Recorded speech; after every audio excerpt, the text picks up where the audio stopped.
కొంతకాలంగా ఇటు సుధీర్కి మరొక యువతితో వివాహేతర సంబంధం ఏర్పడింది.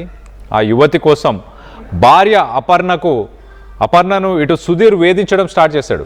ఇటు గర్భంతో ఉన్న భార్య అని కూడా చూడకుండా చిత్రహింసలకు గురి చేశాడు. ఇటు ఏప్రిల్ 7న అపర్ణకు అంటే ఇంకొక 10 రోజుల్లోనే ఇటు డెలివరీ డేట్ని డాక్టర్స్ ఇచ్చారు.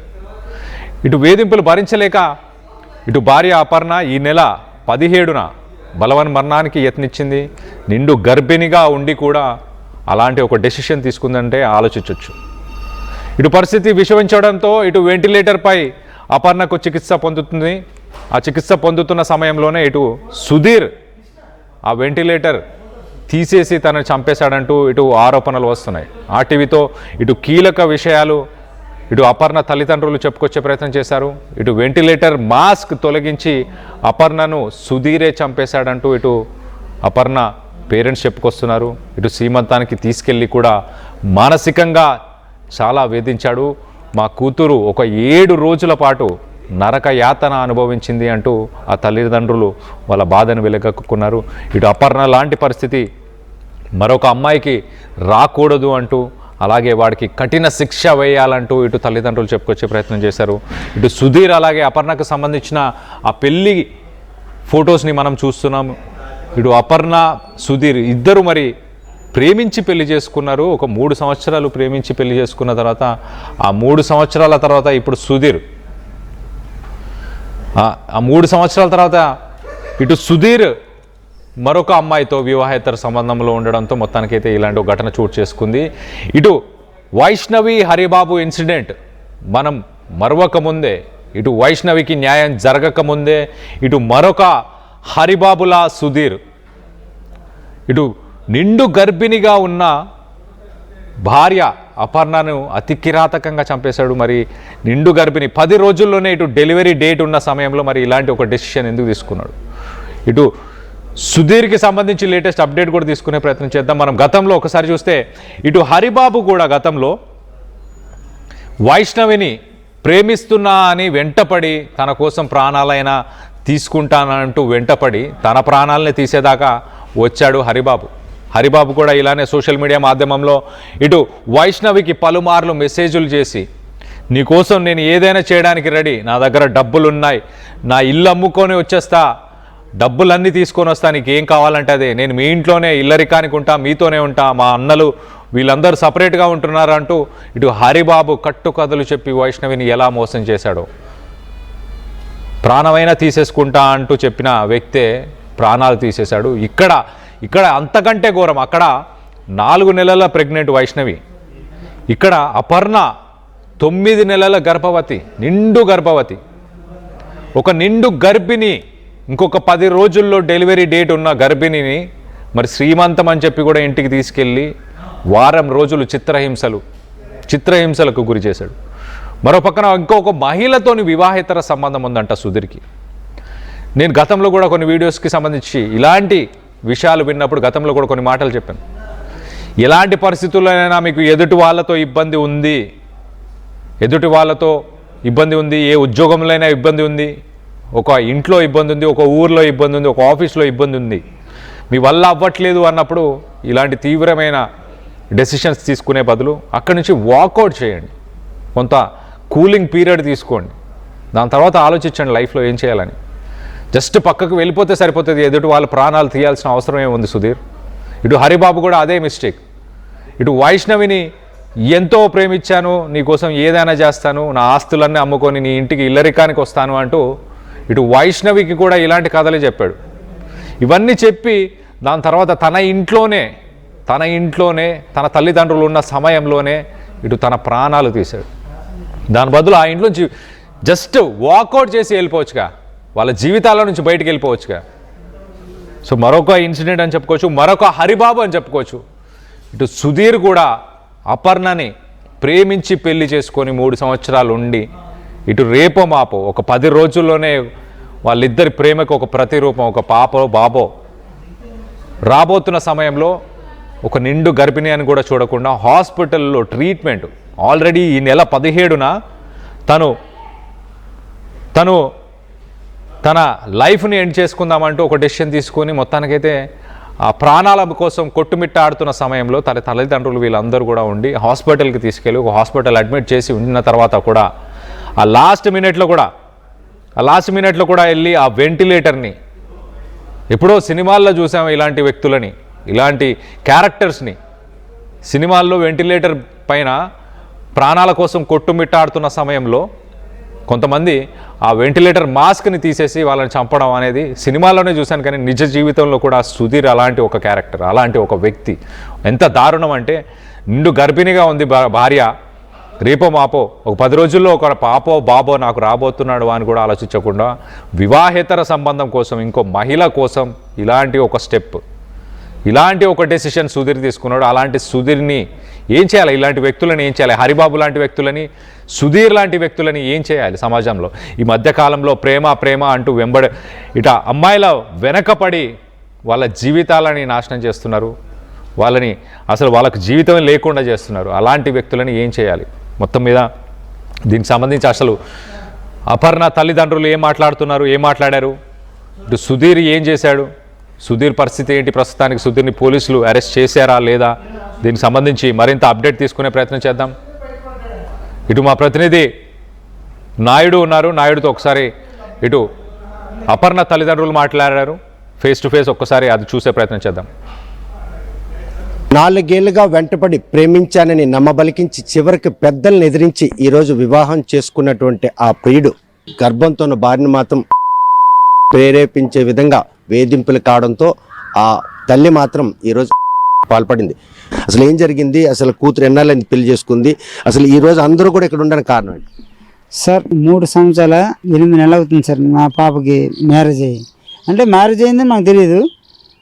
కాకపోతే ఏంటంటే స్కూల్కి వెళ్ళిన అమ్మాయిని ఈ అబ్బాయి లేపుకొని వెళ్ళిపోయిన తర్వాత నేను మిస్సింగ్ కేసు కృష్ణారావు ఎస్ఐ గారు ఉన్నప్పుడు మిస్సింగ్ కేసు ఇచ్చాను. వాళ్ళిద్దరు కాపురం కూడా చక్కబెట్టేందుకు మీరు చేసిన ప్రయత్నంలో ఈరోజు అందరూ బాగానే ఉన్నారు. కూతురు గర్భం దాల్చింది.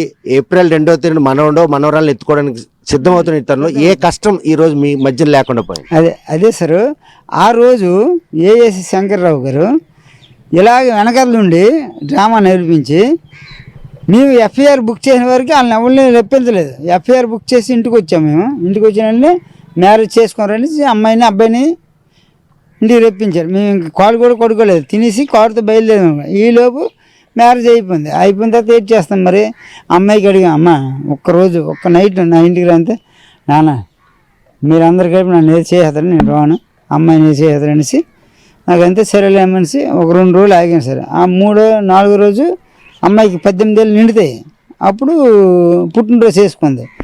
ఆ పుట్టినరోజు కూడా నాకు ఒక్కగానే కూతురు నేను వదులుకోలేక నా మేనలతో వాళ్ళతో వెళ్ళి కేక్ ఇచ్చేసి నేను బయట ఉండి కేక్ ఇచ్చేసి నేను చేసి వాళ్ళకి అక్కడికి నిలబెట్టిన తర్వాత వాళ్ళ అమ్మోళ్ళు మేము మ్యారేజ్ చేద్దాం అంటే సరేనమ్మా మీరు మటుకు మీరు చేసుకోండి, నా కుటుంబం వాళ్ళు నా పెద్దలు నా అబ్జల్లు నా అన్నమ్మలు అందరూ ఉన్నారు, వాళ్ళందరినీ నేను మాట్లాడాలి కదా, ఇంటర్కాస్ట్ మ్యారేజ్ అయితే వేరేగా ఉంటుంది కదా, నేను వాళ్ళందరిని ఒప్పించి నేను చేస్తాననేసి వాళ్ళందరిని ఒప్పించి నేను కూడా రిసెప్షన్ గ్రాండ్గా పెట్టాను. ఒక 5-6 లక్షలు పెట్టి ఖర్చు పెట్టి చేశాను. అందరికీ తెలుసు, వెంగళకోణంలో మొత్తం చుట్టుపక్కల అందరికీ తెలుసు.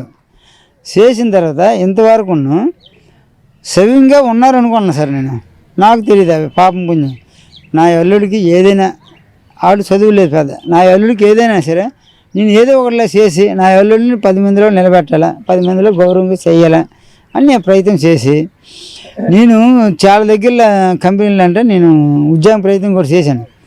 ఉద్యోగం ప్రయత్నంకి వెళ్ళమంటే వెళ్ళివాడు వచ్చాడు, ఆ శాస్త్రం అయ్యాడు ఈ అమ్మాయిని అంతేమో ఎదురులో చదువులను అలా వైజాగలమంత వెళ్ళను, వీళ్ళు శ్రీకాకుళం వెళ్ళను, ఎక్కడ ఉంటారనేసి అమ్మాయికి డాక్టర్ పెడితే నాన్న వెళ్ళాడు, మరి అబ్బాయి వెళ్ళాడు, అబ్బాయికి ఇష్టం. సో ఇంతలా వారి మధ్యన ఇటువంటి కోల్డ్ వార్ జరుగుతున్న తల్లిదండ్రులుగా దాన్ని పసికట్టలేకపోయారా? ఈరోజు కూతురు పోగొట్టు సార్ మేము పసికట్టలేదు సార్. నాకు తెలియదు పూర్తిగా ఏం తెలియదు. లేకపోతే నేను తెలిస్తే నేను ఏదైనా చేయగలను. ఇప్పుడు కూతురు ఎప్పుడు ఈ ఘాతకానికి పాల్పడింది, ఎన్ని రోజులు హాస్పిటల్లో నరక యాతన అనుభవం? అదే చెప్తాను. జనవరి 27వ తారీఖుని నా కూతురిని సీమంతం తీసుకొచ్చి సీమంతం చేయించాను సార్ నా ఇంట్లో.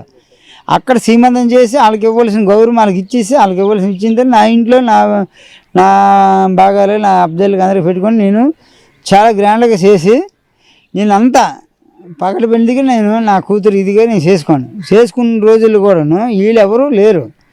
ఆ లాస్ట్లో అంత అయిపోయిన తర్వాత వీళ్ళు వచ్చారు, వీళ్ళ అమ్మాయి వీడు ఏమి ఇంతవరకు అంతే ఏదో పని మీద వెళ్ళామని సరేలే ఏదైనా అవసరం అంతా కదా అనేసి ఊరుకోండి. ఫిబ్రవరి 8వ తారీఖుని అమ్మాయిని తీసుకెళ్ళారు ఆ ఎదురు వలస.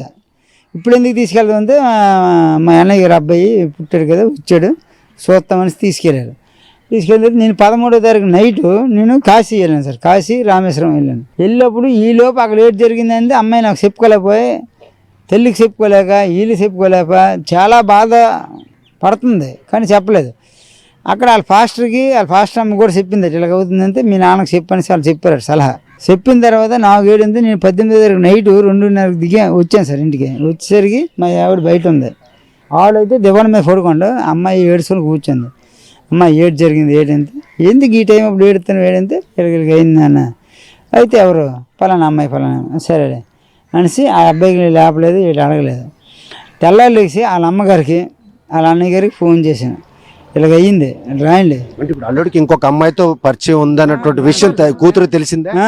కూతురు అంతే వీళ్ళందరూ 8వ తారీఖున తీసుకెళ్ళారు సార్. వీళ్ళందరూ కాన్ఫరెన్స్ కావాలా అమ్మాయి వీళ్ళందరితో మాట్లాడి అమ్మాయిని మానసికంగా హింస పెట్టారు. అంటే కల్లారా అది చూసిన తర్వాత డైజెస్ట్ చేసుకోలేక నాకు ఆ రోజు 18 నైట్ చెప్పిన తర్వాత మా వాళ్ళందరినీ మా చిన్నాన్నలు ఇద్దరిని పిలిచాను, అందరిని పిల్ల అంతే. మా చిన్నాన్నలు ఇద్దరు అంటే మా చిన్నాన్న కొంచెం చదువుకుని ఎగ్జిక్యూటివ్ ఉన్నాడు కనుక నా మీద కొంచెం అనుభవం ఉంటుంది కనుక మా చిన్నాన్ని ఇంకో చిన్నాన్ని పిలిచాను.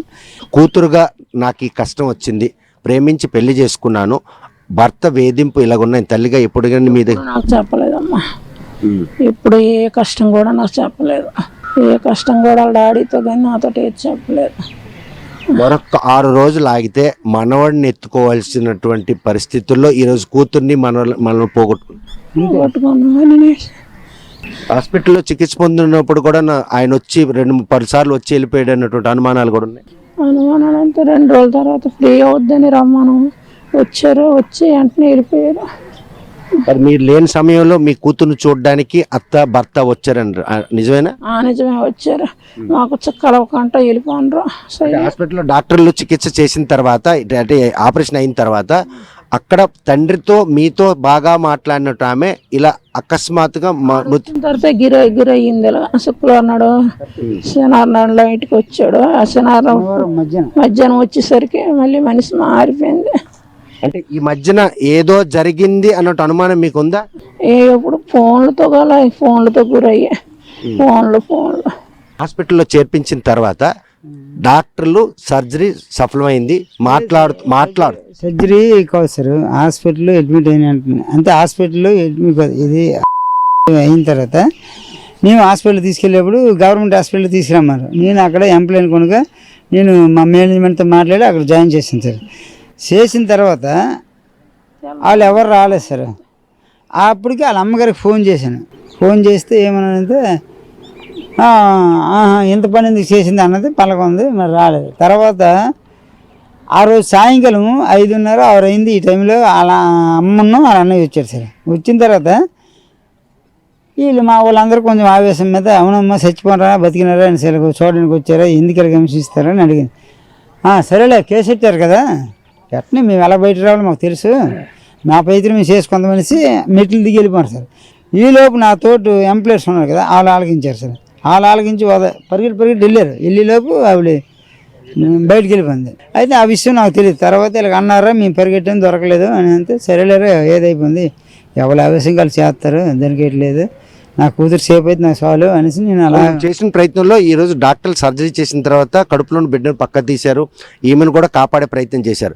ఈ ప్రయత్నంలో కూతురు నీతో మాట్లాడుతుండగానే మీ ఆబ్సెన్సీలో భర్తను అత్త లోపలికి వెళ్ళడం వెనక ఏమంటే శుక్రవారం నాడు ఇంట్లో తీశారు సార్. ఇంట్లో తీసిన తర్వాత కొంచెం అందరినీ ప్రతి ఒక్కరిని పోల్చిది, ఎవరు వచ్చినా వీళ్ళు మా బాబాయ్, వీళ్ళ చిన్న, వీళ్ళ పెద్ద అని పోల్చిది. కాకపోతే ఎక్కువ మాట్లాడలేకపోయేది, అంటే కొంచెం మాట్లాడలేకపోయింది కానీ అందరిని పోల్చేది, అందరితో కూడా కొంచెం మాట్లాడేది.